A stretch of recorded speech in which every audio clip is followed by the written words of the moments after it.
आदाब नाज़रीन, जी सलाम में इस्तकबाल है आपका। आपके साथ मैं हूं शाज़ी निसार। वक्त हो चला है कश्मीर एक्सप्रेस का और सबसे पहले बात सबसे बड़ी खबर की। पाकिस्तान अपनी नापाक हरकतों से बाज नहीं आ रहा है।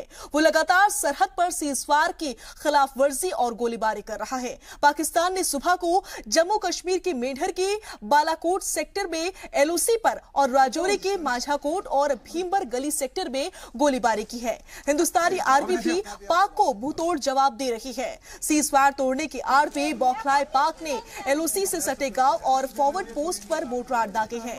पाकिस्तान मिलिटेंटों को दरअंदाजी करने के लिए सीज़फायर करता है। पाकिस्तान की फायरिंग की वजह से राजौरी में एहतियातन कई स्कूल बंद कर दिए गए हैं। पाकिस्तान की ओर से छोटे और ऑटोमेटिक हथियारों से फायरिंग की जा रही है। फायरिंग की वजह से बच्चों को स्कूल में ही आसरा लेना पड़ रहा है। पाकिस्तान लगातार रिहायशी इलाकों को ही निशाना बना रहा है, जिससे लोग परेशान हैं। बता दें कि हाल ही में पाकिस्तान ने नॉर्थ कश्मीर के उरी सेक्टर में सीज़फायर की खिलाफ वर्जी की थी। इससे पहले कुपवाड़ा में पाकिस्तान ने जब सीज़फायर की खिलाफ वर्जी की थी तो पलटवार में हिंदुस्तानी आर्मी ने उसके 2 जवानों को ढेर कर दिया था। बता दें कि 2017 में कुल 860, 2016 में 271 और 2015 में कुल 387 बार पाकिस्तान की ओर से सीज़फायर की खिलाफ वर्जी की जा चुकी है। आज सुबह से जो ये शेलिंग हो रही थी उसमें कुछ लॉस हुआ है यहाँ, इसीलिए मैं और SDPO साहब जितनी भी एडमिनिस्ट्रेशन है हम यहाँ पे आए हैं। हमारे नोटिस में था कि कुछ यहाँ एनिमल्स या कुछ कैटल्स को सप्लेंटर लगे हैं। उसके लिए हमने एनिमल हस्बेंड्री से वो डॉक्टर्स की टीम भी आ रही है। इसमें इंशाल्लाह जितनी भी इनका लॉसेस हुए हैं जो भी है कंपनसेशन फाइल्स बनाएंगे। और ज़्यादातर लोगों को यही कहना है कि आप अंदर रहें और सेफ रहें, एडमिनिस्ट्रेशन आपके साथ है। वहीं कश्मीर के सरहदी इलाके के बारामूला के उरी में लगातार कुछ दिनों से हालात नाजुक बने हुए हैं। पाकिस्तान की जानिब से लगातार फायरिंग की वजह से लोग अपना घर बार छोड़कर महफूज मकामात पर मुंतकिल होने को मजबूर हैं। ऐसे में लोगों के पास ना तो खाने पीने का सामान है और ना ही पहनने के लिए कपड़े और साथ ही साथ ना ही रहने के लिए छत है। उनके खाने पीने का इंतजाम मकामी लोगों के अलावा आर्मी भी कर रही है, लेकिन फिलहाल रियासती हुकूमत की जानिब से इनके लिए किसी तरह के इंतजाम नहीं किए गए हैं। इस मुद्दे को लेकर नेशनल कॉन्फ्रेंस ने बातचीत पर जोर दिया और उन्होंने दिनेश्वर शर्मा के दौरे को भी नाकाम करार दिया।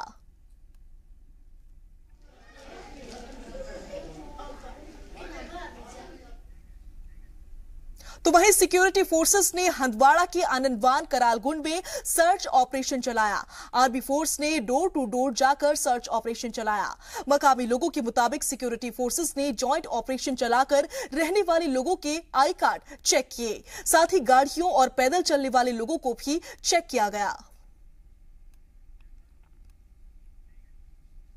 उधर हाजिन में सिक्योरिटी फोर्स और मिलिटेंटों के दरमियान हुई मुठभेड़ में जख्मी हुए मिलिटेंट की मौत के बाद मकामी लोगों ने उसकी लाश को सिक्योरिटी फोर्स और पुलिस को सौंपने के बजाय उसको दफन कर दिया। इतना ही नहीं, जनाजे में हजारों लोगों ने शिरकत की। दहशत फैलाने वालों की हमकदमी करना कितना सही है, देखिए ये रिपोर्ट। अमन के रास्तों में खलल पैदा करने वालों के साथ हमदर्दी, सुकून छीनने वालों के साथ मोहब्बत, दहशत के पुजारियों के साथ ताल्लुकात एक भयानक कल की तारीख की ओर इशारा करते हैं, जो आप पर, आपके अपनों पर एक बदनुमा दाग साबित होंगे। कल ऐसा ही कुछ हुआ। बांदीपुरा के हाजिन में मिलिटेंटों और सिक्योरिटी फोर्सेस के बीच मुठभेड़ होती है। एक पाकिस्तानी मिलिटेंट अबू हारिस जख्मी होता है। उसे बचाने के लिए नौजवानों की एक भीड़ सिक्योरिटी फोर्सेस पर पथराव करती है और वो तमाम मिलिटेंट बच निकलने में कामयाब होते हैं, लेकिन फोर्स की गोली से बचना मुश्किल ही नहीं, नामुमकिन है। जो पाकिस्तानी मिलिटेंट जख्मी हुआ, उसकी लाश सुबह गांव वालों को मिलती है। तो हम नहीं चाहते कि प्रेस्टीज इशू पे, हालांकि ये गैर कानूनी है कि एक पाकिस्तानी नेशनल जो यहाँ दहशतगर्दी करने के लिए आया हो, अगर वो मारा जाए, उसकी बॉडी पुलिस के हवाले होनी चाहिए। उसका लीगल फॉर्मेलिटीज़ करनी होती हैं, उसका पोस्टमार्टम करना होता है। उसके बगैर उसको दफनाना गलत बात है। कल को उसके पेरेंट्स क्लेम करेंगे तो पुलिस या स्टेट गवर्नमेंट क्या जवाब देगी? तो ये एक इलीगल एक्ट है। जिन्होंने भी ये किया उनके खिलाफ कानूनी कार्रवाई भी होगी, लेकिन हम प्रेस्टीज इशू पे जबरदस्ती बॉडी छीनना नहीं चाहते थे ताकि वहाँ सिविलियन कैजुअल्टी ना हो जाए। लेकिन कुछ गलत अनासर हैं जो उनकी इन्फ्लुएंस में आते हैं और उसके लिए पूरा जम्मू कश्मीर खराब नहीं हो सकता। पुलिस और सिक्योरिटी फोर्स को खबर करने के बजाय मकामी लोग अबू हारिस को दफना देते हैं। ये वही मिलिटेंट है जो पिछले 6 महीनों से हाजिन, बांडीपोरा, हंदवाड़ा में अमन के खिलाफ साजिश रच रहा था। दहशत के साथ इतनी भीड़, अमन के खिलाफ चलने वालों के साथ हमकदमी, मिलिटेंट के जनाजे में भीड़ हमारे नौजवानों को एक गलत रास्ता इख्तियार करने के लिए उकसाती है। जनाजों में भीड़ और भीड़ में मुल्क मुखालिफ नारेबाजी एक गलत सोच को जाहिर करती है, और वो सोच जो अमन के खिलाफ है। IG police Kashmir range doctor SP पानी के मुताबिक पुलिस को सुबह खबर मिली कि मिलिटेंट की मौत हो गई है और मिलिटेंट की लाश मकामी लोगों के पास है। उन्हें लाश को सिक्योरिटी फोर्स को सौंपने से मना कर दिया। मारा गया मिलिटेंट पाकिस्तान का था और हिंदुस्तान मुझसे इतनी मोहब्बत दिखाई जा रही। डॉक्टर एसपी पानी ने उन लोगों के खिलाफ मामला दर्ज करके छानबीन की भी बात कही जो भीड़ को भड़काने और मिलिटेंट के जनाजे में शामिल होने और भड़काऊ नारेबाजी करने का काम करते हैं। ये पहला वाकया नहीं है। इससे पहले अक्टूबर 2015 में जुनूबी कश्मीर के कुलगांव में मारे गए पाकिस्तानी मिलिटेंट अबू कासिम के जनाजे में भी कुछ ऐसी ही भीड़ उमड़ी थी और उसे भी दफना दिया गया था। मुल्क के साथ हमदर्दी रखने वालों के साथ बैर रखना गलत है और उतना ही गलत मुल्क के खिलाफ साजिश रचने वालों के साथ मोहब्बत रखना है। एक अच्छे मुस्तकबिल, बेहतर आज के लिए ज़रूरी है हम अमन का साथ दें। ब्यूरो रिपोर्ट, जी सलाम।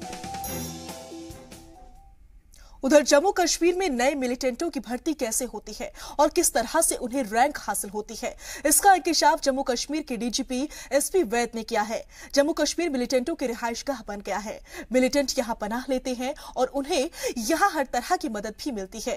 इन सब के बावजूद इनकी तादाद में कैसे इजाफा होता है और कैसे इनसे नौजवान मुतासिर होते हैं, इसका इंकिशाफ जम्मू कश्मीर के डीजीपी एसपी वैद ने एक रिपोर्ट में किया है। ये रिपोर्ट आईजीपी सीआईडी ने एसपी वैद को सौंपी है। 2 महीनों में तैयार हुई इस रिपोर्ट में बताया गया है कि जम्मू कश्मीर मिलिटेंटों के लिए एक जरखेज जमीन बन गई है जहां इनकी पैदावार होती है। रिपोर्ट में यह बताया गया है कि मिलिटेंटों के जनाजे में भीड़ का इंतजाम जानबूझकर नौजवानों को बरगलाने के लिए किया जाता है ताकि वो इस भीड़ से मुतासिर हो और मिलिटेंसी में शामिल हो जाए। रिपोर्ट में यह भी बताया गया कि 2016 के बाद जो मकामी मिलिटेंटों के जनाजे होते हैं उनमें तो तकरीरी और नारेबाजी के साथ भीड़ का मुजाहरा होता है। उस पर संजीदगी से सोचने की जरूरत है। रिपोर्ट में जम्मू कश्मीर में मिलिटेंटों के धूमधाम से निकलने वाले जनाजों पर नजर रखने और भीड़ के इकट्ठा न होने देने की सिफारिश की गई है। रिपोर्ट में बताया गया है कि 2015 में अबू कासिम के जनाजे के बाद 5 लोग मिलिटेंसी में शामिल हुए। रिपोर्ट के मुताबिक जनाजों में हथियारों से फायरिंग कर नौजवानों को ताकत का एहसास कराया जाता है। इस रिपोर्ट में कहा गया है कि मकामी इमाम और मस्जिद इंतजामिया को जिम्मेदार बनाया जाए ताकि जनाजे में भड़काऊ नारे या भाषण न हो सके।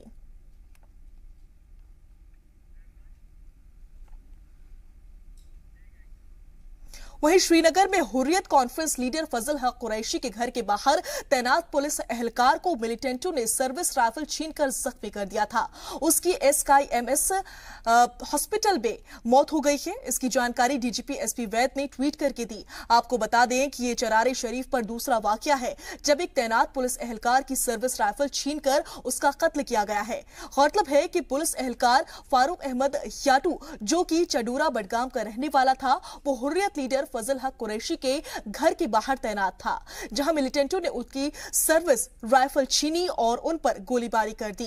जख्मी पुलिस एहलकार को हॉस्पिटल में भर्ती कराया गया था, जहां पुलिस एहलकार शहीद हो गया। एसएसपी इम्तियाज इस्माइल पारे ने वाकये की तस्दीक करते हुए कहा कि मामला दर्ज कर लिया गया है और मिलिटेंटों की तलाश की जा रही है। गोली मारी उसने, 2 गोली मारी। किसने मारी?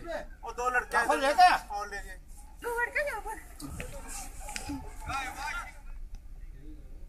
तो वहीं मगरबी ममालिक में दहशत फैलाने के बाद खूंखार दहशतगर्दाना तंजीम इस्लामिक स्टेट ISIS ने हिंदुस्तान में कदम रख दिया है।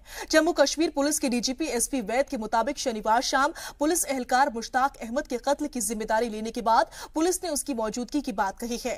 साथ ही सोशल मीडिया का मिलिटेंसी में क्या रोल है उस पर बात की और भी कई मुद्दों पर जैसे ट्रैफिक निजाम, त्राल हलना जैसे तमाम मुद्दों पर डीजीपी एसपी वैद से खुसूसी बातचीत की हमारे नुमाइंदे सैयद तजम्मुल ने।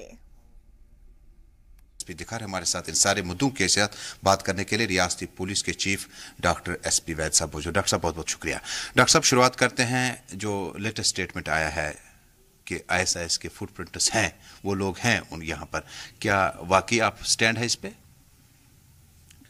इट नीड्स वेरिफिकेशन, ये कितना सही है, लेकिन क्लेम उन्होंने किया है, उनका जो मीडिया पब्लिसिटी अल करार चैनल है, वेबसाइट है, उस पर उन्होंने डाला है कि ये क्लेम किया कि हमने उस पुलिस कांस्टेबल सौरा में जो हादसा हुआ मारा है और उसका वेपन भी दिखाया है। तो इसका वेरिफिकेशन ग्राउंड में करने की ज़रूरत है। ग्राउंड में हमें तो कोई तब्दील चेंज ऐसी दिखती नहीं है, फुटप्रिंट्स दिखते नहीं हैं, बट इनका ये क्लेम ऐसा हो सकता है कोई सोशल मीडिया से इनकी आइडियोलॉजी से इन्फ्लुएंस्ड हो और वो इसको करके डाल सकता है। जैसे तो डीजी साहब, ये जो सोशल मीडिया का इस वक्त एक दौर चल रहा है, इसमें ये चीज़ें सामने आ रही है, तो क्या आने वाले दिनों में कुछ हिकमत अमली है कि सोशल मीडिया पर अच्छी से नज़र रखी जाए जो इस तरह के पैगाम आते हैं? सोशल मीडिया आज के ज़माने में बहुत इम्पोर्टेंट रोल प्ले करता है, खासकर जो नई जनरेशन है।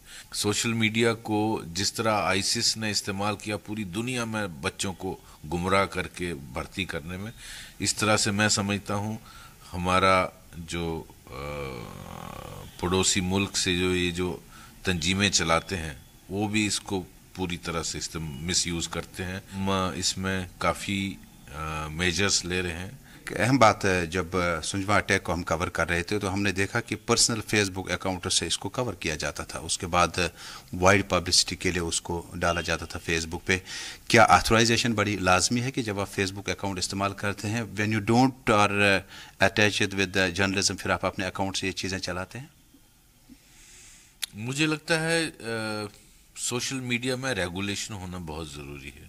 आज ऐसा कुछ नहीं है, जिसका जो मन करता है वो डालता है। एंड इसमें गवर्नमेंट को कोई I think check and balances system introduce करना चाहिए, जिससे कोई इसको मिसयूज ना कर पाए, क्योंकि ये एक बहुत पावरफुल मीडियम है। तो हमारी रिपोर्ट गवर्नमेंट से टेकअप किया है, मुझे उम्मीद है बहुत जल्दी इस पर कोई ना कोई पॉलिसी बनेगी। डीजी साहब, अब आते हैं एक दूसरे मुद्दे की तरफ। जम्मू कश्मीर में जिस तरह से आजकल देखा गया कि नवीद को जिस तरह से SMH अस्पताल से मिलिटेंट लेके गए थे, उसके बाद एक और इशू हुआ जिसमें हिजब का जो कैदी था वो वहाँ पे मारा गया। आज हिजब का स्टेटमेंट आया और बल्कि MLA त्राल से भी बात हुई, कई लोगों से बात की थी, कह रहे थे वेरिफिकेशन की ज़रूरत है और कमेटी बनाने की ज़रूरत। क्या वाकई शख्स जो था ये इस पे ग्रेनेड मारा गया या मिलिटेंट इसमें इन्वॉल्व नहीं हो सकते? यहाँ तक मुझे इतला दी गई कि कोई लेडी इसको मिलने आई थी और उसने बुर्का और ग्रेनेड दिया, और जब ये बुर्का पहन के निकल रहा था तो संतरी ने जूते से पहचाना कि ये कोई आदमी है, ना की औरत है। बट चूंकि कस्टडी इसकी पुलिस की थी और किसी भी वजह से इसकी डेथ हुई, इसीलिए हमने स्टेट गवर्नमेंट से रिक्वेस्ट की है, क्योंकि ये लॉ भी है कि जब पुलिस कस्टडी में डेथ होती है, चाहे किसी भी वजह से हो, उस पर मैजिस्ट्रियल इंक्वायरी ऑर्डर होनी चाहिए। तो ऑर्डर कर दी गई है। मुझे तो जो इतला दी गई उसके मुताबिक ये टेररिस्ट वहाँ से निकलने की कोशिश कर रहा था और इसको ग्रेनेड और एक पिस्टल भी इससे बाद में मिली। डीजी साहब, साउथ कश्मीर की बात करें, ऑपरेशन ऑल आउट अभी चल रहा है। कुछ दिनों से देखा कि बहुत कम इनकाउंटर्स वगैरह हुए और जो लोकल यूथ्स हैं अभी भी इम्पैक्ट, उनका जो इम्प्रेशन जो है वो मिलिटेंसी की तरफ है। इसको कैसे दूर किया जा सके? ऑपरेशन ऑल आउट सिर्फ यही नहीं था कि टेररिस्ट को मारना है, टेररिस्ट को न्यूट्रलाइज करना, चाहे वो सरेंडर करके हो, चाहे वो घर वापसी की वजह से हो, चाहे वो लोग जो दहशतगर्दी का रास्ता छोड़ के वापस आना चाहते हो। हाल कुछ हफ्तों से या 1-2 महीने से आपको लग रहा होगा कि स्लो डाउन हुआ है। ये भी एक फेज है। एक आखिरी सवाल होगा डीजी साहब कि आज ये ट्रैफिक का आजकल बहुत ही चर्चा है मार्केट में, और ओपिनियन जो मैक्सिमम ओपिनियन है वो कहते हैं कि अगर इस ट्रैफिक निज़ाम को बेहतर करना है तो एक्स्ट्रा ऑर्डिनरी ऑफिसर चाहिए। लेकिन दूसरी तरफ लोगों का शिकवा भी है कि जिस डिपार्टमेंट को हम नज़्म नस्क और डिसिप्लिन से जानते हैं वो फुकदान है वहाँ पर डिसिप्लिन के बगैर। जिस तरह से आपने भी कुछ कार्रवाई की थी, तो क्या पेशरफ्त अभी तक हो सकी? वो हमारा ही ऑफिसर है और बहुत बेहतरीन ऑफिसर है। मैं जो काम वो कर रहे हैं ट्रैफिक के निज़ाम को अच्छा करने के लिए, मैं उसकी उस बात के लिए सराहना करता हूं। लेकिन मेरे पास काफ़ी शिकायतें भी आई हैं। निज़ाम अच्छा करना तो हम सब का काम है, लेकिन कानून के दायरे में। तो क्या डीजी साहब उनको तलब किया गया था इस इन हरकतों के बाद जो कुछ उनसे मैंने बुलाया था और उनको समझाया है। उम्मीद है उन पर उसका असर होना चाहिए। लेकिन एक दूसरा पहलू है, ट्रैफिक ठीक हो रहा है, बेहतर है, वो सभी सराहना करते हैं। बहुत बहुत शुक्रिया डीजी साहब। रियासती पुलिस के चीफ डॉक्टर SP वैद के मुताबिक जम्मू कश्मीर में जो हालात हैं, हम कोशिश करेंगे हालात को बेहतर करने की टूरिज्म सीजन और बाकी मामलात को लेकर। लेकिन रियासत जम्मू कश्मीर में ट्रैफिक निज़ाम को लेकर जो एक इन दिनों बहुत चर्चा है, IG ट्रैफिक को भी अपना ये काम जो है और बेहतर करने के लिए थोड़ा सा तब्दीली लानी होगी अपने आप में, तब जाके ये जो सारा वर्कआउट है ये रिजल्ट ओरिएंटेड हो सकता है। अशरफ वानी के साथ सईद तजम्मुल, जी मीडिया, जम्मू। बढ़ते हैं आगे। जम्मू कश्मीर के वजीर आला महबूबा मुफ्ती ने वजीर दाखिला राजनाथ सिंह से मुलाकात की और रियासत की सिक्योरिटी के हालात और तरक्याती मंसूबों पर तफसील से बातचीत की। जराये के मुताबिक मुफ्ती वजीर दाखिला से मिलने के लिए सुबह उनके घर पर पहुंची और उन्हें रियासत की तरक्याती मंसूबों के बारे में जानकारी दी। साथ ही रियासत में सिक्योरिटी फोर्सेस पर पत्थरबाजी के वाकयात में शामिल लोगों के मुकदमे वापस लेने के फैसले के बाद वजीर दाखिला से यह पहली मुलाकात है। जराये के मुताबिक दोनों लीडरान ने तकर्रुर मरकजी मुज़ाकरातकार दिनेश्वर शर्मा की मीटिंग्स पर भी चर्चा की। साथ ही वजीर आला ने सरहद पर हो रही सीज़फायर की खिलाफ वर्जी से हुए नुकसानात से भी वजीर दाखिला को आगाह किया। आपको बता दें कि मरकजी वजारती दाखिला ने कल एक हुक्म जारी करते हुए कहा था कि वे रियासत में गोलाबारी से मुतासर लोगों के नुकसान की भरपाई करेगा।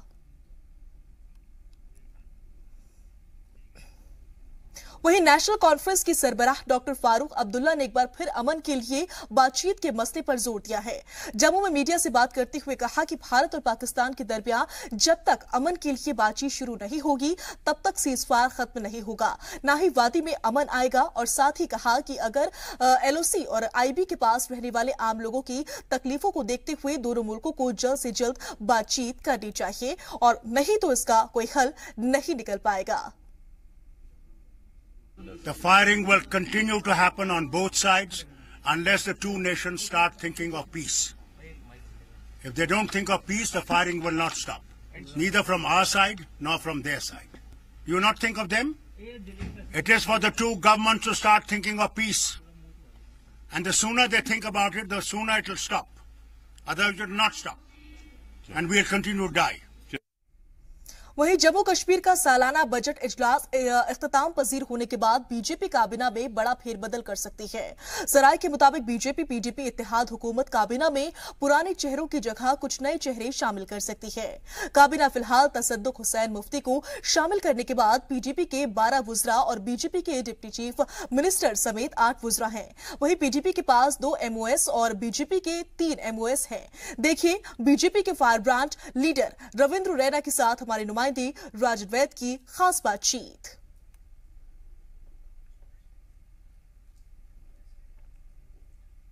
सूत्रों की माने तो जल्द ही बीजेपी में रिशफलिंग देखने को मिल सकती है और नए चेहरे जो हैं, खासकर युवा चेहरे, वो कैबिनेट में आगे आ सकते हैं। इस पे बात करेंगे। रविंदर रैना है हमारे साथ, बीजेपी के फायर ब्रांड लीडर भी हैं। आपका नाम भी है, कहां देखते हैं युवा शक्ति को आना चाहिए आगे? देखिए, हमारा काम है लोगों की खिदमत करना, लोगों की सेवा करना। ये हम इस झंझट में, खासकर मैं इस झंझट में नहीं पड़ता हूँ। ये कौन मिनिस्टर बनेगा, कौन उसको क्या मिलेगा, यहाँ ऊपर वाले ने जो दिया है ना, ये बहुत है। ऊपर वाले की रहमत से आप MLA बने हो और आप लोगों को अपनी आवाम की खिदमत करनी चाहिए। गरीबों की जो दरपेश उनको मसाइल हैं वो हल करने हैं, जो लोगों को इंसाफ मिलना चाहिए, जिसके लिए लोगों ने आपको वोट के देकर असेंबली में नुमाइंदा बना के भेजा। इससे बड़ी बात और क्या हो सकती है। इसलिए ये हम ये इस बनावटी दुनिया में सोच के ख्वाबों में ये होगा, हम मंत्री बनेंगे, आगे 4 गाड़ियां होंगी, पीछे होंगी। नहीं, गाड़ियां आपको नहीं चाहिए, गाड़ियां नहीं चाहिए, लेकिन लोगों के जो आपसे तवक्का है, लोगों की जो मसाइल हैं, आप अच्छे ढंग से हल कर पाएंगे, आपको लगता है जब आप मंत्रालय में? देखिए, बात ऐसी है, अगर आदमी काम करने वाला हो तो वो अगर एक किसी स्कूल का चपरासी भी है, अगर वो ईमानदारी के साथ, नेक नीति के साथ, दिल के साथ और जज्बे के साथ काम करेगा तो वो अपनी जिम्मेवारी के साथ इंसाफ करेगा। नहीं तो वो बहुत बड़े ओहदे पर भी चला जाएगा, पोस्ट पर भी चला जाएगा, उसके दिल में ईमानदारी नहीं होगी। इशारा किसकी तरफ है? बीजेपी के जो मंत्री हैं, क्या वो काम नहीं कर पा रहे हैं? जो लोगों के मसाइल हैं वो कहीं ना कहीं हल नहीं हुए? बात नहीं है, हमको जो लोगों ने जिम्मेवारी दी है हम उसको निभा रहे, अच्छे से निभा रहे, और हम चाहते हैं कि हमारे यहाँ लोगों के साथ इंसाफ हो, कोई हो। लोग क्यों वोट देते हैं? नहीं, लेकिन ऐसे में सवाल ये मैंने इसलिए उठाया क्योंकि महबूबा मुफ्ती 2 बार गई जीएमसी हॉस्पिटल में। आपके जो बाली भगत हैं वो हेल्थ मिनिस्ट्री देखते हैं, कहीं ना कहीं फिर से उन्होंने ये शिकायत की कि कहीं ना कहीं अस्पताल में वो जो फैसिलिटीज हैं वो नहीं है। आपको लगता है कि सही लोग नहीं आ पाए मंत्रालय में इसलिए? नहीं, मेरे को नहीं लगता है ऐसा। कहीं ना कहीं देखिए कमी पेशिश तो रहती है, ऐसा भी नहीं है कि बिल्कुल ही कोई खस्ता हालत हो गया, कोशिश रहती है। हमारी रियासत जम्मू कश्मीर के अंदर फाइनेंशियल कंडीशंस इतनी ठीक नहीं है, हमारी रियासत की माली हालात इतनी मजबूत नहीं है जितनी बाकी रियासतें हैं। हम ज़्यादातर सेंट्रल गवर्नमेंट पर डिपेंड करते हैं, इसलिए, लेकिन फिर भी हमारे लोग कोशिश कर रहे हैं कि लोगों के साथ जस्टिस करें और करेंगे। और इसी के साथ यहां रुकेंगे एक छोटे से ब्रेक के लिए, जल्द हाजिर होते हैं कुछ और खबरों के साथ।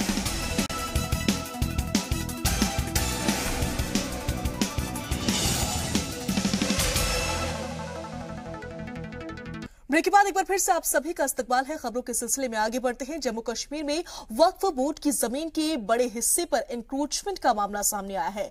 जी सलाम को मिली जानकारी के मुताबिक 800 एकड़ जमीन पर माफियाओं और सरकारी एजेंसीज ने एनक्रोचमेंट किया हुआ है। रसूखदारों के रसूख के चलते वक्फ बोर्ड अपनी जमीन वापस लेने में नाकाम साबित हो रहा है। पेश है राजन वैद की खास रिपोर्ट।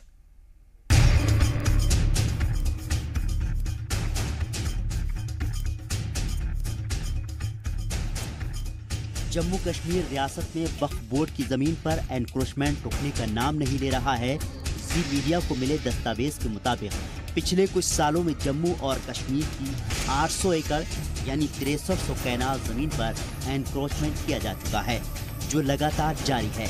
एनक्रोचमेंट करने वालों में जमीन माफिया के साथ साथ सरकारी एजेंसीज भी शामिल हैं। दस्तावेजों के मुताबिक education, PHE, irrigation, forest, food control और दूसरे महकमों ने तकरीबन 1126 कैनाल वक्फ लैंड पर एनक्रोचमेंट किया हुआ है। आर्मी और पैरामिलिट्री फोर्स ने तकरीबन 247 कैनाल वक्फ लैंड पर एनक्रोचमेंट किया हुआ है। जमीन माफिया और जाती तौर पर सबसे ज्यादा 2929 कैनाल वक्फ लैंड पर एनक्रोचमेंट किया गया है। हर साल वक्फ लैंड पर एनक्रोचमेंट बढ़ता जा रहा है। उधर वक्फ बोर्ड एनक्रोचमेंट की गई जमीन को खाली कराने में नाकाम साबित हो रहा है। टोटल हमारी 6300 कनाल और 19 मरले जो ज़मीन है वो किसी न किसी तरीके से मतलब under the occupation of defence, paramilitary forces, government departments और इंडिविजुअल्स, 4 कैटेगरीज में वो है कि वक्फ लैंड जो एनक्रोच की है जो डिफेंस फोर्सेस यानी आर्मी, तो उनके पास हमारी 2219 कनाल और 3 मरला है। इसी तरीके से जो वक्फ लैंड पैरामिलिट्री फोर्सेस यानी कि बीएसएफ वगैरह के पास जो है तो वो टोटल बनता है वो है 26 कनाल 3 मरले। और वक्फ लैंड जो स्टेट गवर्नमेंट डिपार्टमेंट्स में जिसमें मेजॉरिटी जो एजुकेशन डिपार्टमेंट के पास है, रूरल डेवलपमेंट डिपार्टमेंट के पास है, पीएचई के पास है, इरिगेशन और फ्लड कंट्रोल वालों के पास है, मुख्तलिफ डिपार्टमेंट्स के फॉरेस्ट के पास है, वो हमारी 1126 कनाल और 12 मरले हैं। और वक्फ लैंड जो इनक्रोच किए जो लोगों ने जो इंडिविजुअल्स ने की हैं वो हमारे पास 2929 कनाल और 1 मरला है। जो ये लैंड है बेसिकली ये लैंड जो है ये एक डिपार्टमेंट को मखसूस है और हमारी भी गवर्नमेंट से गुजारिश है, हम सीएम मैडम से ये कहना चाहेंगे कि जितनी जल्दी हो सकता है ये जो लैंड है हमारी जो औकाफ डिपार्टमेंट से मंसूब है वो जितनी जल्दी हो सकता है वो लैंड जो है उसको रेस्टोर किया जाए ताकि वो जो प्रॉपर लोग अगर किसी को वो ज़रूरतमंद को वो जगह चाहिए तो वो जगह उसके काम आ सके। ब्यूरोक्रेट्स, लीडरान और रसूखदारों के रसूख के चलते जम्मू कश्मीर में लगातार वक्फ बोर्ड की जमीन पर कब्जे किए जा रहे हैं। सरकार ने वक्फ एक्ट के तहत एनक्रोचमेंट करने वालों के खिलाफ कार्रवाई भी की, लेकिन कई मामले कोर्ट में चले जाने के चलते वक्फ बोर्ड का जमीन पर कब्जा नहीं हो पा रहा है। ये जो 800 एकड़ जमीन लोगों ने इंक्रोच कर ली है, इसमें मैक्सिमम लोग जो हैं वो हाई इन्फ्लुएंशियल पीपल हैं, जिसमें पॉलिटिशियंस हैं, जिसमें ब्यूरोक्रेट्स हैं, जिसमें लीडिंग बिजनेसमैन हैं रियासत के, उन लोगों के। और कितने केसेस, न्यूमरस केसेस विजिलेंस में, अकाउंटेबिलिटी कमीशन में और ऑनरेबल हाई कोर्ट्स में लगे हुए हैं।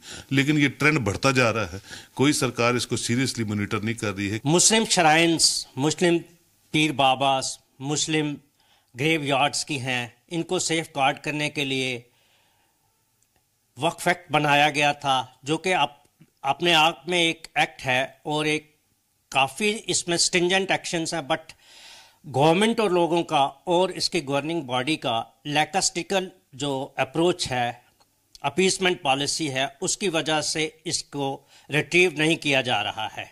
एजुकेशन है, हॉस्पिटल्स हैं, उनको चलाना है, ऑर्फन एजेस है, उनको आगे चलाना है। अगर यही प्रॉपर्टीज़ को हम ऐसे ही छोड़ दें तो हमारी वक्फ जो जायदाद है या वक्फ जो जितना बोर्ड है वो सारा खस्ताहाली में आ जाएगा। वक्फ बोर्ड की जमीन ना तो बेची जा सकती है, न ही इंडिविजुअल को दी जा सकती है। अभी तक तो वक्फ बोर्ड की 800 एकड़ जमीन पर ही गैर कानूनी तौर पर कब्जा करने का मामला सामने आया है। हालात ऐसे ही रहे तो वो दिन दूर नहीं जब वक्फ बोर्ड के पास जमीन ही न बचे और एनक्रोचमेंट की गई उस जमीन को खाली कराने में सरकार के भी पसीने छूट जाएं। जम्मू कश्मीर में वक्फ की जमीन का अतिक्रमण होना कोई नई बात नहीं है, लेकिन पिछले कुछ सालों में इसमें मजीद इजाफा देखने को मिला है। ऐसे में हुकूमत को समय रहते कार्रवाई करनी होगी, नहीं तो वक्फ बोर्ड जिस मकसद से बना था वो बेमानी हो जाएगा। कैमरामैन आशु के साथ राजन वैद, जी मीडिया जम्मू। वहीं पांगपुरा के लेथपुरा गांव में सरकारी हायर सेकेंडरी स्कूल के पास की जमीन पर गैर कानूनी कब्जे का मामला सामने आया है। इस मामले को लेकर मकामी लोगों ने इंतजामिया के खिलाफ सख्त एहतजाज किया। वाज़ेह रहे कि स्कूल के लिए 103 कनाल जमीन मुख्तस हुई थी, लेकिन आज स्कूल सिर्फ 20 कनाल जमीन में सिमट कर रह गया है। बाकी जमीन पर इलाके के कुछ दबंगों ने कब्जा कर रखा है और इंतजामिया तमाशाई बनी हुई है। स्कूल के प्रिंसिपल निसार अहमद ने कहा कि इससे पहले भी इंतजामिया को इस बारे में जानकारी दी जा चुकी है, लेकिन अब तक इसके खिलाफ कोई कार्रवाई नहीं हुई है। तहरीरी शिकायत के बाद आज पंपोर के तहसीलदार ने इलाके का दौरा किया और लोगों को जल्द कार्रवाई का भरोसा दिया।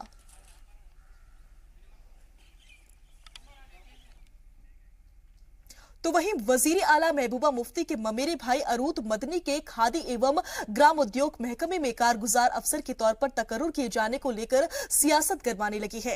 इस पर नेशनल कॉन्फ्रेंस की बदनवानी के इल्जाम का जवाब देते हुए खादी और ग्राम उद्योग महकमे के चेयरमैन पीरजादा मंसूर ने पीडीपी सीनियर लीडर के सिलेक्शन को जायज ठहराया है। आपको बता दें कि कल वजीर आला महबूबा मुफ्ती ने अपने ममेरे भाई अरूद मदनी की state khadi and village industry board में अफसर के तौर पर सिलेक्शन होने के मामले में जांच का हुक्म दिया था। अरूद मदनी के सिलेक्शन को लेकर नेशनल कॉन्फ्रेंस ने वजीर आला पर भाई भतीजावाद का इल्जाम लगाया था, जिसके बाद अरूद मदनी ने तकर्रुरी करने से इनकार कर दिया।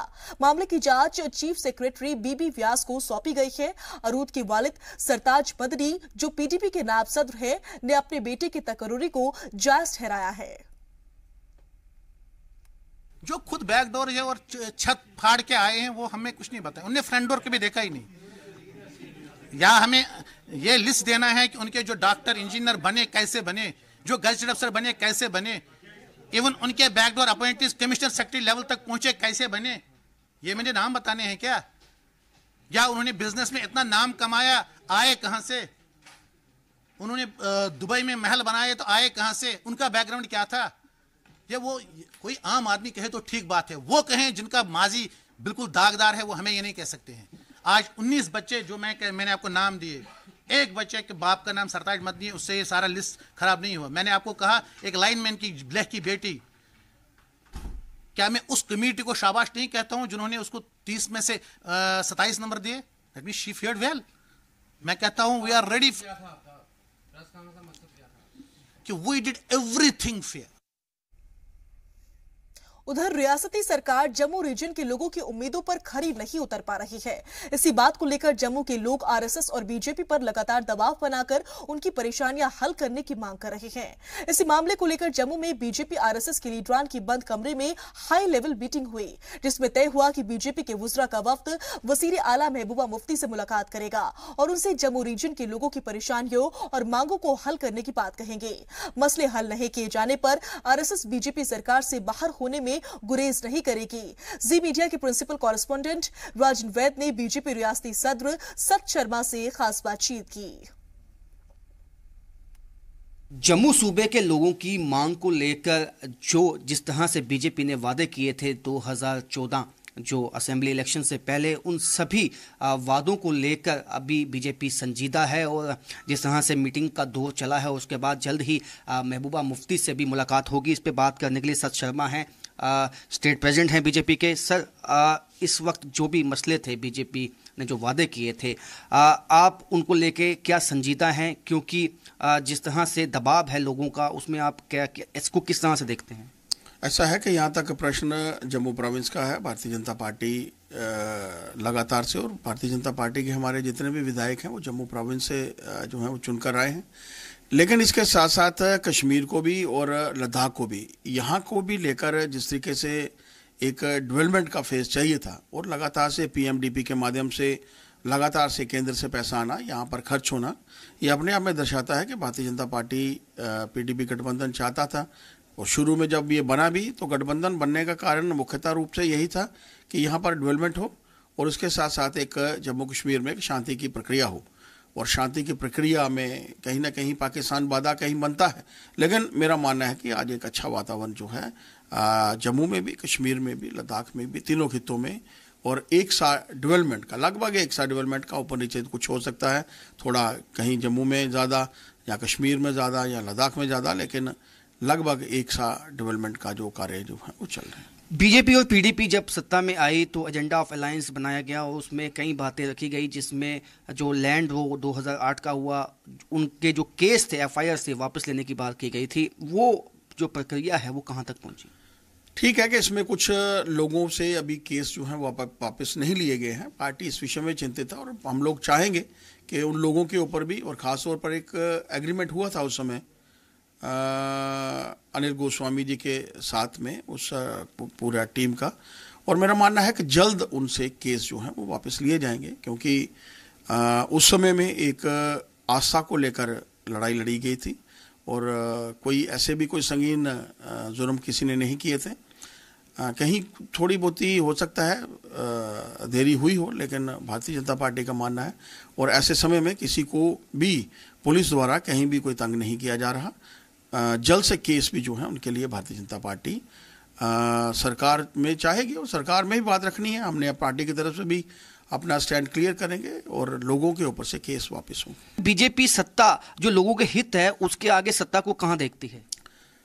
लोगों का हित भारतीय जनता पार्टी के लिए पहले है, सत्ता हमारे लिए एक बात का विषय है। लोगों का हित, देश का हित, और भारतीय जनता पार्टी की जब स्थापना हुई है, हमारा जो मेन लोगो है, जिसको हम जो सब कहते हैं, फर्स्ट पार्टी बिल्कुल दूसरे नंबर पर है। पहले मेरा देश है, फिर मेरी पार्टी है, उसके बाद मैं हूं। और जब ये तीन चीजें हैं तो इसमें सत्ता कहीं भी जो है मैटर नहीं कर रही और ना ही सत्ता का नाम है। सत शर्मा, जिनका कहना है कि लोगों का हित, देश का हित सबसे पहले उनके लिए है, सत्ता बीजेपी के लिए प्राथमिकता नहीं है, और अगर लोगों की हितों की अनदेखी होगी तो सत्ता का भी त्याग किया जा सकता है। कैमरामैन आशु के साथ राजन वैद, जी मीडिया जम्मू। तो वहीं आसिफा रेप और मर्डर के इस मामले में मकामी गांव के लोग क्राइम ब्रांच पर सियासी दबाव के चलते परेशान करने और जान से मारने की धमकी देने का इल्जाम लगा रहे हैं। मकामी लोग गांव छोड़कर कोटा के हायर सेकेंडरी स्कूल पहुंच गए हैं। गांव के लोगों का इल्जाम है कि सरकार के कहने पर क्राइम ब्रांच गांव के मासूम नौजवानों पर जुल्म ढा रही है। आपको बता दें कि 17 जनवरी को कठुआ की रहने वाली 8 साल की आसिफा की लाश रसाना गांव के जंगल से बरामद की गई थी। 10 जनवरी से लापता मासूम बच्ची से रेप के बाद कत्ल कर दिया गया था। इस मामले में पहले एक नाबालिग को गिरफ्तार किया गया था। बाद में सीबीआई की जांच के बाद पुलिस ने एक एसपीओ को गिरफ्तार किया था। बढ़ते हैं खबरों में आगे। बात अब करेंगे उन कश्मीरी दुकानदारों की जो लंबे अरसे से उत्तराखंड की मसूरी में कारोबार करते आ रहे हैं, लेकिन अब उनकी रोजी रोटी पर मुसीबत खड़ी हो गई है। दुकान मालिक उनका किराया कॉन्ट्रैक्ट बढ़ाने पर राजी नहीं है। आखिर ऐसे हालात क्यों बने, देखिए इस रिपोर्ट में। उत्तराखंड का मसूरी शहर सयाहों की पसंद माना जाता है। मुल्की और गैर मुल्की सयाह मसूरी की फिजा का लुत्फ उठाते हैं तो जमकर खरीदारी भी करते हैं, लेकिन मुकामी कारोबारी एसोसिएशन के एक फरमान ने कश्मीरी दुकानदारों को परेशान कर दिया है। उनकी रोजी रोटी पर मुसीबत खड़ी हो गई है। किराए की दुकान लेकर सालों से कश्मीरी दुकानदार मसूरी में कपड़े का कारोबार करते आ रहे हैं, लेकिन Mussoorie traders and welfare association ने अब कश्मीरी दुकानदारों का किराया कॉन्ट्रैक्ट न बढ़ाने का फरमान जारी कर दिया है। इन दुकानदारों का 11 महीने का किराया कॉन्ट्रैक्ट 28 फरवरी को खत्म हो रहा है। ऐसे में कश्मीरी दुकानदारों को कारोबार बंद कर शहर छोड़ने पर मजबूर होना पड़ेगा। रोजी रोटी पर मुसीबत आती देख कश्मीरी दुकानदार सरकार से मदद की अपील कर रहे हैं। हम गणेश जोशी आए थे एमएलए, उनके आगे हमने एप्लीकेशन डाला कि हमारी थोड़ा हेल्प करो और देखो ये हमारा क्यों ऐसा बोल रहे हैं हमारे साथ। हम तो काम करने के लिए आए हैं कश्मीर से, कैसे हटाएंगे हमें? हम हिंदुस्तान के नागरिक नहीं है। अगर हमें हिंदुस्तान के नागरिक नहीं है फिर हम बता दें हमें, फिर हम कुछ और करेंगे। हम बैठेंगे, दिल्ली जाएंगे, हम आगे बात रखेंगे। राजनाथ सिंह ने भी बोला है ये कश्मीरी किसी भी जगह भी काम कर सकते हैं। सवाल उठता है अचानक ऐसे हालात क्यों पैदा हुए कि कश्मीरी दुकानदारों का किराया कॉन्ट्रैक्ट नहीं बढ़ाया जा रहा। इसके पीछे जो वजह है चौंकाने वाली है। दरअसल पिछले साल जून में चैंपियंस ट्रॉफी क्रिकेट के फाइनल मैच के दौरान मसूरी में कशीदा हालात पैदा हो गए थे। मुकामी लोगों का दावा था कि उन्होंने मुस्लिम नौजवानों को पाकिस्तान जिंदाबाद के नारे लगाते सुना था। इस मामले में पुलिस ने कुछ लोगों को गिरफ्तार भी किया था, उनके खिलाफ कार्रवाई भी हुई, लेकिन मुकामी कारोबारियों और दुकानदारों का गुस्सा कम नहीं हुआ। उन्होंने इस नारेबाजी के लिए सभी कश्मीरियों को जिम्मेदार मान लिया और आगे से उन्हें दुकानें किराए पर न देने पर रजामंदी जता दी। हालांकि एसोसिएशन के सदर कश्मीरी दुकानदारों को किसी तरह की नोटिस देने की बात से इनकार कर रहे हैं। साथ ही उनका ये भी कहना है कि पाकिस्तान की हिमायत में नारे लगाने वाले यहाँ नहीं रहने दिए जाएंगे। देखिए, हाल फिलहाल हमारा जो इसमें जो व्यापारियों से बातचीत चल रही है वो यही चल रही है कि अगर किसी व्यापारी को कोई संदेह है, मकान मालिक को या किसी को कोई किसी प्रकार की कोई परेशानी है तो वो जरूर अपने किराएदार को खाली कराए, अन्यथा अपने एग्रीमेंट को, जो उनका अपना एक एग्रीमेंट हो रखा है, उसकी वैधता को देखते हुए आगे कदम उठाए। कश्मीरी दुकानदारों को लिखित में कोई नोटिस नहीं दिया गया है। ये भी सच है कि उनके कॉन्ट्रैक्ट को आगे भी रिन्यू नहीं किया जा रहा है। ऐसे में कश्मीरी दुकानदारों को दुकान खाली कर सड़क पर आने को मजबूर होना पड़ेगा। इस मामले में सियासत भी तेज हो गई है। कश्मीरी दुकानदार मुकामी बीजेपी एमएलए से मदद की अपील कर रहे हैं तो कांग्रेस कारोबारी एसोसिएशन के फरमान की मुखालिफत पर उतर आई है। सबको संविधान के तहत जीने का अधिकार है। हिंदुस्तान का संविधान, जो भारत का संविधान है, वो संविधान ये कहता है कि हर आदमी को अपने देश के अंदर कहीं भी जाकर रहने का, खाने का, पीने का और उसको व्यापार करने का आज़ादी है। अगर कश्मीरी व्यापारियों को बाहर करना है तो मैं निवेदन करना चाहूँगा प्रधानमंत्री जी से कि पहले वो हिंदुस्तान के संविधान को बदल दे कि ये आज़ादी की अभिव्यक्ति हमारे अंदर निहित नहीं है। कश्मीरी भी मुल्क के ही बाशिंदे हैं, उन्हें भी मुल्क के किसी भी हिस्से में रहने और कारोबार करने का हक है।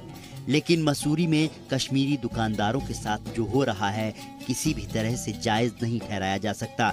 ऐसे में मरकजी और रियासती सरकार इन दुकानदारों की मदद के लिए क्या कदम उठाती हैं, देखने वाली बात होगी। जी मीडिया के लिए मसूरी से ब्यूरो रिपोर्ट। और इसी के साथ यहाँ रुकेंगे एक और छोटी सी ब्रेक के लिए। जल्द हाजिर होते हैं कुछ और खबरों के साथ।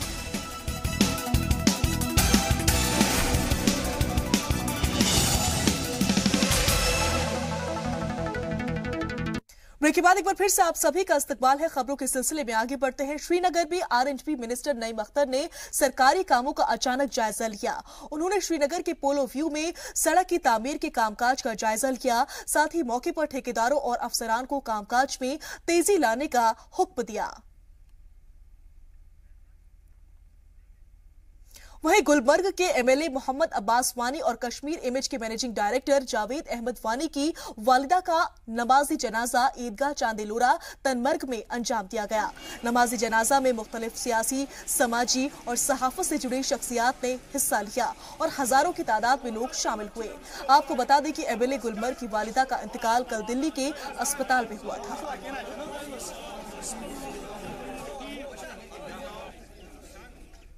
उधर खूबसूरती के लिए मशहूर भदरवा में सिर्फ एक टॉयलेट कॉम्प्लेक्स है, वो भी पिछले 4 महीने से बंद है। भदरवा के लोगों ने इंतजामिया पर शहर को नजरअंदाज करने का इल्जाम लगाया है। गुस्साए लोगों का कहना है कि पूरे इलाके में 4 महीने पहले इफ्तिताह हुए टॉयलेट कॉम्प्लेक्स में अब तक ताला लगा हुआ है, जिससे मकामी लोगों और सयाहों को काफी मुश्किलात का सामना करना पड़ता है। लोगों का कहना है कि नवंबर 2017 में टॉयलेट कॉम्प्लेक्स का इफ्तिताह बीजेपी एमएलए दिलीप सिंह पारिहार ने किया था, लेकिन अब तक इसमें ताला लगा हुआ है। इस खूबसूरत टाउन में बड़ी तादाद में सयाह आते हैं, जिनको टॉयलेट न होने की वजह से इनकन्वीनियंस होती है। एक एनजीओ है वर्ल्ड सैनिटेशन एंड एनवायरमेंटल, तो उनके साथ एग्रीमेंट है 20 साल का। उन्होंने मेंटेन भी करना उसको, उन्होंने कोई अपना बंदा भी रखना वहाँ पे। तो अभी 1-2 बार उसने बंदा रखा वहाँ पे, तो वहाँ कोई बंदा उसका मतलब वो उसके साथ मेरी बात हुई थी, जो वो जा साहब हैं, वो उनके चेयरमैन, उसके साथ मेरी बात हुई। 2-3 बार मैंने उसको कहा कि यहाँ प्रॉब्लम है, लोग यहाँ पे सफ़र कर रहे हैं, तो इसको आप वहाँ पे बंद रखते हो। तो उन्होंने कहा कि हमारा 3-4 बार मैंने बंदा रखा, तो वो भाग गया वहाँ से, बंदा टिकता नहीं कोई। अब वो कह रहा था कि मैं अपने वहीं से अपने कहीं यूपी से एक बंदा ला रहा है, वो कंटिन्यू यहाँ वहाँ रहेगा। जब से ये शौचालय बना है तब से तो हमने इसको बंद ही देखा। कभी महीने में जब कोई आने वाला होता है या कोई मिनिस्टर वगैरह या एमएलए, तभी एक बार खुलता है, उसके बाद फिर 1 महीने के लिए बंद हो जाता है। तो यहाँ तो लोगों को बहुत ही प्रॉब्लम है, खासकर लेडीज़ को कहाँ जाए बाथरूम। तो ये बाथरूम क्यों बनाया गवर्नमेंट ने? इसलिए हम गवर्नमेंट से रिक्वेस्ट करते हैं कि इस बाथरूम को फिर दोबारा से चालू किया जाए। मेरी दुकान यहाँ पे सामने दुकान है, जब से ये शौचालय बना हुआ है तब से ये बंद ही रहता है। यहाँ पे तो कोई है ही नहीं, कोई खोलता भी नहीं है, कोई कुछ नहीं। कई लोग आते हैं बेचारे, वो पूछते हैं हमसे कि ये बंद क्यों है। ये भी हमें पता नहीं है कि ये क्यों बंद रहता है, कोई पता नहीं है। जब कोई आता है, जैसे एमएलए साहब या कोई आना होता है, तो तब खोलते हैं ये दिखाने के लिए, तो उसके बाद 24 घंटे ये बंद ही रहता है। तो वहीं जिला बांदीपुरा के तहसील हाजिन के लोग दरिया का गंदा पानी पीने के लिए मजबूर है। 20 साल पहले 1998 में इलाके के लोगों को फिल्टर पानी मुहैया कराने के लिए वाटर फिल्टर प्लांट बनना शुरू हुआ था। 7 करोड़ की लागत से बनने वाला ये प्लांट आज तक कंप्लीट नहीं हो पाया है। मकामी लोग आज भी दरिया का गंदा पानी पीने को मजबूर है, जिसके चलते इलाके में बीमारियां फैलती हैं। गर्मियों के दिनों में हालात ज्यादा बदतर हो जाते हैं। मुतालिक महकमा मामले को लेकर फंड की कमी और टेक्निकल प्रॉब्लम की बात कह रहा है। हमको ये काम करना है। 20 साल हुए सर, मगर अभी काम नहीं है। कौन बोलते हैं फिल्टर से प्लान पीते हैं? नहीं सर, यही पिछले 20 सालों से यही पीते हैं। 20 साल हुए सर इसको, 20 साल 1998 और 2018 20 साल हुए, मगर अभी तक। इस वक्त अगर आप ड्यूरिंग जून जुलाई में यहाँ पर डायरिया जो है, डिसेंट्री जो जिस ओपीडी ज़्यादा रहते हैं उन दिनों में, this is a seasonal disease because of contamination of water और एनीथिंग एल्स, तो ज़्यादा ये वाटर बॉर्न डिजीज़ हैं। तो मैं इंशाल्लाह मेरे ख्याल में जो हमारी एडमिनिस्ट्रेशन है, पीएचई डिपार्टमेंट है, तो वो काम करें इस पर। तो ये कोशिश करें कि हम हर एक आदमी को क्लीन वाटर पीने के लिए देंगे, मैसर करें। टंडपुरा पंप अब थोड़ी एरियाज को वो वहाँ से पानी लिफ्ट हो रहा है, लेकिन जो हमारी स्कोप में है हाजिन की इस स्कीम पे, जहाँ पर हमारा प्लांट बना हुआ है, उस स्कोप में जितने भी एरियाज हैं हमारे, उस एरियाज को हमने फिल्टर पानी से कवर। वाटर स्कीम्स के नाम पे, वाटर स्कीम्स के सप्लाईज के डेवलपमेंट पे एक माफिया बना। हर इलाके में छोटे छोटे वो यूनिट्स बनाए गए, एक प्रोजेक्ट नहीं बनाया गया। जहां पर हमें इतने आबी वसाइल हैं, इतने आबी जखीरे हैं, मानसबल के हैं, अहमसर के हैं, वलुर के हैं या बाकी है, हर जगह ऐसा कुछ बनाया गया कि न हम कोई डीपीआर भेज सकते हैं सेंट्रल गवर्नमेंट के लिए, ना हम उनको डिमांड कर सकते, क्योंकि जो पिछले गवर्नमेंट रही है, जो पिछला एमएलए साहब ने किया पिछले 12 सालों में, उसने हर गांव को छोटे छोटे यूनिट्स बनाए। कोई भी फिल्ट्रेशन प्लांट या पानी पीने का साफ पानी का यूनिट कंप्लीट नहीं भेज दिया प्रोजेक्ट। हम बेबस है इस वक्त, हमारे हाथ बंद हुए हैं। जब हम यहाँ से प्रोजेक्ट भेज रहे हैं तो वहां से कह रहे हैं इसमें तो है ऑलरेडी, क्योंकि वो आजकल देख रहे हैं वहां पर कैसे और रिकॉर्ड देख रहे हैं। हम बिल्कुल बेबस है, जैसे कि आप देख रहे हैं सुखना की टाइप पे या बड़े पैमाने पे एक यूनिट यहाँ पर होना चाहिए। वहीं बांदीपुरा के तहसील अजास के लोगों ने डिग्री कॉलेज की मांग को लेकर जम्मू में एहतजाज किया।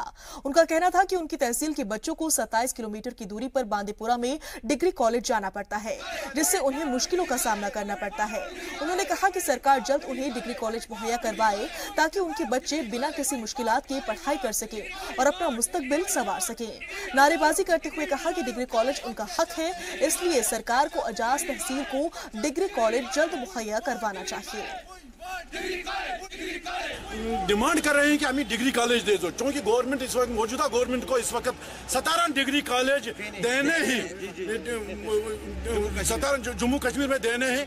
तो हम जो एडजस्ट जो इलाका है, ये तहसील है, ये 2 कॉन्स्टिट्यूंसियों के बांडीपोरा और सोनावारी और गांधरबल 3 कॉन्स्टिट्यूंसियों का मंबा है, एक जगह है, संगम है, ये 3 कॉन्स्टिट्यूंसियां यहाँ मिलते हैं। तो हम इस लिहाज से डिजर्व कर रहे हैं कि क्योंकि हमारा जो डिग्री कॉलेज है वो अजस से बांडीपोरा 27 किलोमीटर दूर है और जो अजस से सुंबल है वो 20 किलोमीटर दूर है।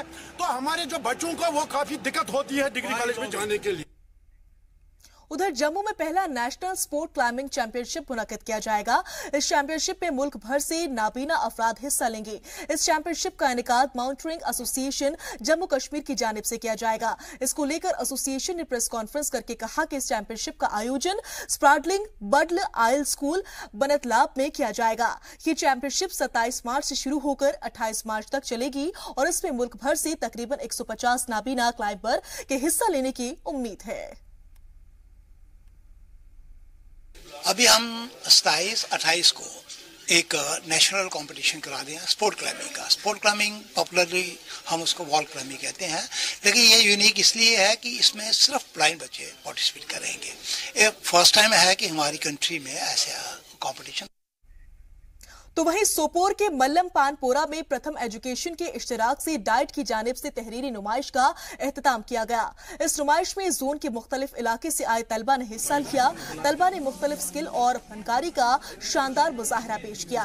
प्रथम एजुकेशन फाउंडेशन बतौर NGO 2015 से काम कर रहा है ताकि सरकारी स्कूलों में तालीम के म्यार पे बेहतरी आ सके। आगे भी इस तरह के प्रोग्राम कश्मीर के 10 अजला में कराए जाएंगे।